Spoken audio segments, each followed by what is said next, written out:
било кој странски амбасадор, велам било кој, доколку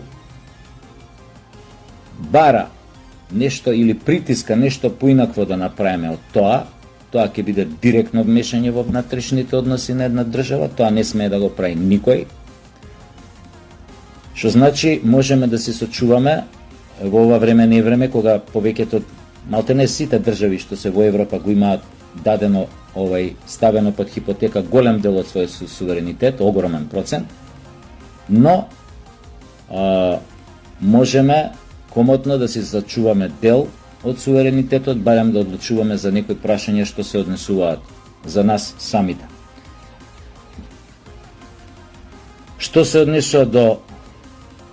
оно што се случуваше во деновиве, кога беше повторно од фашизоидни